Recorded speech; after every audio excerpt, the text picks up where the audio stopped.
उद्धवपुर गांव एक वन से घिरा हुआ था। गांव के लोग इस जंगल की पूजा करते थे और केवल बांस से बनी चीज और घरों का इस्तेमाल करते थे। इसी गांव में सोमनाथ नाम का एक मशहूर बढ़ई रहता था। एक और अच्छा दिन, वन देवता की कृपा से ये गांव ऐसा ही बना रहे। तभी वहां उद्धवपुर गांव के प्रधान आ गए। और भाई सोमनाथ, सब ठीक ठाक तो है? बस वन देवता की कृपा है। आप बताइए, आज कैसे आना हुआ? वो मेरे घर का दरवाजा ठीक करना था। तुम्हें समय मिले तो आकर ठीक कर देना। ठीक है प्रधान जी, वो गांव में आए हुए नए ठेकेदार जी ने किसी काम से बुलाया है। वो काम खत्म होते ही मैं सीधा आपके घर आ जाऊंगा। ठीक है, पर ठेकेदार ने तुम्हें क्यों बुलाया है? पता नहीं प्रधान जी, ये तो आप वही बताएंगे। ठेकेदार कुछ ठीक स्वभाव का नहीं है, तो समझकर काम करना। काफी समय से गांव के लाल लकड़ियों वाले दरख्त काटकर बेचने को कह रहे थे। मैंने साफ साफ मना कर दिया है, पर वो इस मुद्दे को लेकर बस पीछे ही पड़े रहते हैं। ठीक है प्रधान जी, कोई अटपटा काम होगा तो मैं आपको बता दूंगा। सोमनाथ ने प्रधान की बातें ख्याल में रखी और फिर वहां से ठेकेदार के घर चला गया। आओ सोमनाथ, बहुत देर कर दी तुमने आने में। वो मैं प्रधान जी से बात करने लगा तो थोड़ा वक्त लग गया। अब आप बताइए कि क्यों याद किया आपने मुझे? सुना है इस गांव के सबसे बढ़िया बढ़ई हो तुम सोमनाथ। जी ठेकेदार जी, बांस से तो मैं घर भी बना दूं, पर आप बताइए क्या बनवाना है आपको? अच्छा, सिर्फ बांस से ही बनाते हो? और वो जंगल की लाल लकड़ियों का क्या? अरे ये क्या कह रहे हैं ठेकेदार जी, आप नए हैं इसलिए इस बार जाने देता हूँ, पर ध्यान रखिएगा जंगल की लाल लकड़ियों की गांव में पूजा की जाती है, तो ऐसा कोई काम नहीं करूँगा मैं। अच्छा भाई ठीक है, पर मेरे साथ मिल जाओगे तो पैसों में खेलोगे तुम। इन लाल लकड़ियों की बहुत कीमत मिलती है शहर में। मिलते होंगे शहर में पैसे, पर ये उद्धवपुर गांव है। जो बात आपने कही है अब ये पंचायत में जाएगी। आप जैसे बेईमानों के लिए इस ईमानदार गांव में तुम जैसे लोगों की कोई जरूरत नहीं है। बड़ी बड़ी बातें तो मत करो, तुम गांव वाले मेरा कुछ नहीं बिगाड़ सकते। जाओ और जाकर करो पंचायत में शिकायत। सोमनाथ ठेकेदार की धोखे भरी बातें सुनकर घर चला जाता है। मीना सोमनाथ के चेहरे पर नाराजगी देखकर कहती है, अरे जी क्या हुआ, कोई बात हो गई क्या आज दुकान पर? कुछ नहीं मीना, ये जो नया ठेकेदार आया है जंगल काटने के पीछे ही पड़ गया है। तो आप पंचायत में उनकी शिकायत क्यों नहीं करते? बस अब बात पंचायत में ही जानी है। कल गांव की पंचायत है जिसमें ठेकेदार को निकालने की बात की जाएगी। बिल्कुल सही प्रस्ताव है। ऐसे बेईमान और पैसे के भूखे लोगों के लिए इस गांव में बिल्कुल जगह नहीं है। गांव के कई लोग पंचायत में आए थे। प्रधान, सोमनाथ, मीना और पंचायत का विषय ठेकेदार वहां संतोष और रेखा के साथ खड़ा था। आखिर ऐसी क्या बात हो गई जो सुबह सुबह यहाँ बुला लिया? तुम सबको तो कोई काम धंधा है नहीं, बैठकर करो पंचायत, बस मुझे परेशान मत करो। पंचायत तुम्हारे ही विषय में है, वरना हम तुम्हें यहाँ कभी नहीं बुलाते, समझे ठेकेदार? ऐसा क्या कर दिया मैंने? सब जान चुके हैं कि तुम हमारे पूज्य वन से लाल लकड़ियां काटना चाहते हो, और इतना ही नहीं, मुझे पैसे देकर खरीदने की कोशिश भी की है तुमने। और आप भविष्य में कहां तक जाएंगे पैसों के लिए हम सोच भी नहीं सकते। आपका इस गांव से चले जाना ही बेहतर है। गांव का मत तुम्हारे खिलाफ है ठेकेदार, अब तुम इस गांव से चले जाओ तो ही अच्छा होगा। आए बड़े, सब लोगों का मत नहीं है तुम्हारे पास प्रधान। संतोष और रेखा का परिवार इसके फायदों को समझता है। वो दोनों तुम सबकी तरह मूर्ख नहीं है। क्या ये तुम दोनों कैसे कर सकते हो? पैसों का इतना लालच कि हम जिस जंगल को पूजते हैं तुम उसे भी काटने जा रहे हो? अरे चलो चलो बनो मत। तुम बांस काट सकते हो तो लाल लकड़ियों से ही दिक्कत क्यों है भला? ये सब ढोंग है तुम लोगों का। हमें तो ठेकेदार जी की बातें सही लगी और हम वही करेंगे। तुम दोनों के मत से कुछ नहीं होता।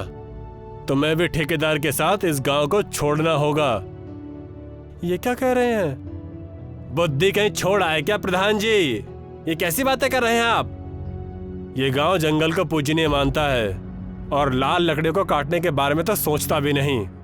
इस गांव में तुम दोनों के लिए कोई भी जगह नहीं है, क्योंकि तुमने अपनी आस्था के साथ धोखा किया है। छह!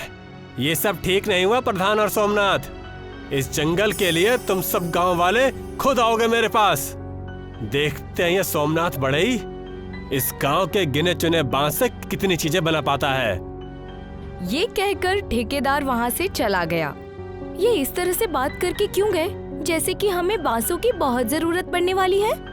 मुझे तो बहुत घबराहट हो रही है। पता नहीं अब ये क्या करेंगे।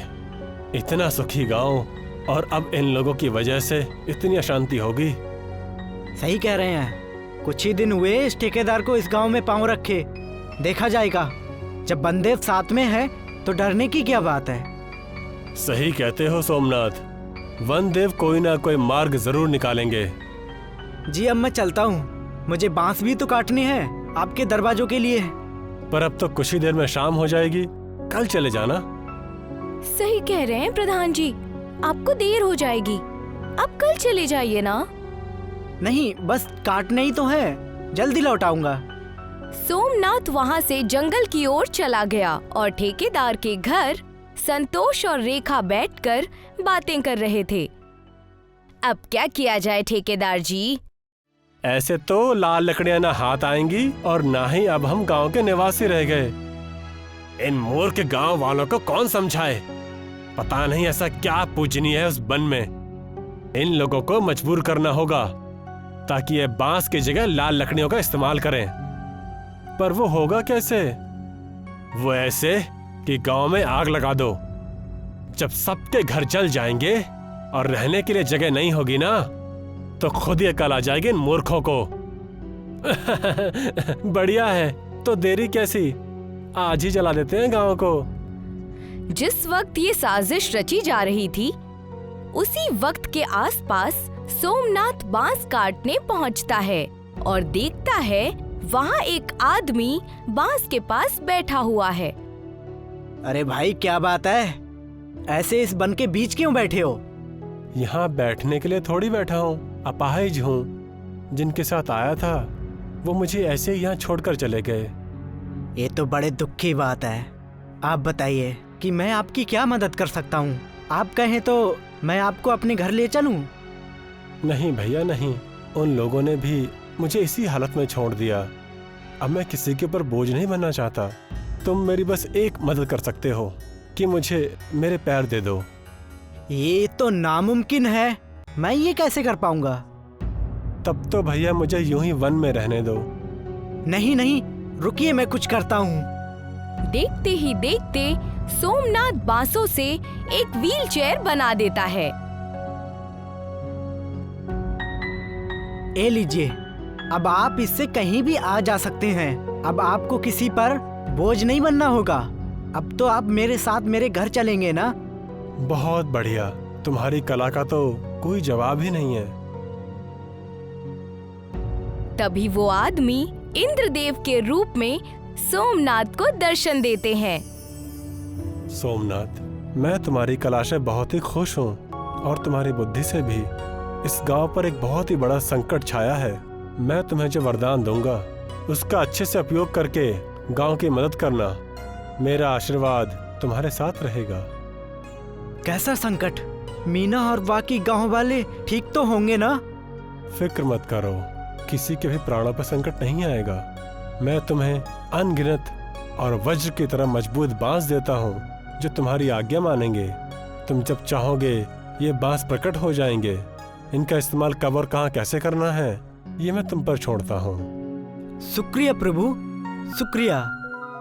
ये कहकर वन देवता गायब हो गए और सोमनाथ गांव की ओर दौड़ता हुआ चला गया। प्रधान जी, ये क्या हो रहा है? ये आग कैसे लगी? मैं नहीं जानता, इतनी बड़ी अनहोनी मेरे रहते कैसे हो गई।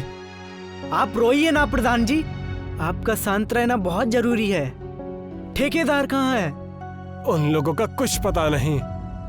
हो ना हो ये उनका ही किया धरा है। वो क्यों? लाल लकड़ियों को काटने का सुझाव देने। पर इस हालात में जब हमारे पास इतने बांस नहीं हैं कि हम सबके घर बना दें, तो हम और कर भी क्या सकते हैं? इन सब सवालों का जवाब कल की पंचायत में मिलेगा। अगले दिन पंचायत में ठेकेदार अपने दोनों साथियों के साथ आता है और गांव वालों के सामने अपना प्रस्ताव रखता है। इस गांव का हर घर जल चुका है। इतने घर बांसों से बनाना तो संभव नहीं है, क्योंकि इतने बांस तो इस गांव में नहीं है। तुम सब लोग यदि चाहो तो मैं तुम्हारे घर बिना पैसों के बना दूंगा, लाल लकड़ियों से। खुद आग लगाते हो और ये ढोंग करते हो। लाल लकड़ियां हम नहीं काटने वाले। तुम चाहे जितनी भी तरकीबें लगा लो। पर सोमनाथ, इसका और क्या उपाय है? हाँ भाई, मशहूर बढ़ई सोमनाथ, बताते क्यों नहीं? कैसे करोगे हल इस समस्या का? लगता है घर जलने के साथ बुद्धि भी जल गई है इसकी। आप फिक्र मत करो प्रधान जी, हमारे पास पनदेव का आशीर्वाद है। कैसा आशीर्वाद? सोमनाथ जंगल में हुई पूरी घटना प्रधान और गांव वालों को बताता है। क्या सच में? ये तो बहुत ही अच्छी बात है। इसकी बात तो मैं बताओ। ये तो अपने व्यापार के नाते तुमसे बातें कर रहा है। इसका बांस से घर बनाने के व्यापार जो बढ़ेगा। मैं तो केवल एक घर बनाऊंगा। ये तुम क्या कह रहे हो? आप लोग बस देखते जाइए। बंद करो लोगों को बहकाना, और तुम में से जो भी चाहता है कि बिना पैसों के घर मिल जाए, वो मेरे पास आकर कल तक बता दे। ये कहकर ठेकेदार और संतोष रेखा के साथ वहाँ से चले जाते हैं। वो लोग सोमनाथ की तरफ शक की नजरों से देखते हैं। मैं काम शुरू कर रहा हूँ। आप सब अगर मुझ पे यकीन रखते हैं तो मेरे साथ आ जाइए। ये सभी लोग अभी भी सोच विचार कर रहे हैं अपने डर के कारण, पर मैं तुम्हारे साथ हूँ सोमनाथ। तुम काम शुरू करो। सोमनाथ वहीं पंचायत के दरख्त के करीब अपने बांसों से एक ऊंची इमारत खड़ी करना शुरू करता है। लोग अपने आप उड़ रहे बांसों को देखकर हैरान रह जाते हैं। वन देवता की जय हो, सोमनाथ की जय हो। सब लोग ये नारे लगाने लगे। अगले दिन ठेकेदार गुस्से में कुछ सोच रहा था। क्या बात है ठेकेदार जी? इतना गुस्सा क्यों कर रहे हैं आप? कोई आया क्यों नहीं? आज सुबह तक का वक्त दिया था उन्हें। चलो चलकर देखते हैं आखिर बात क्या है।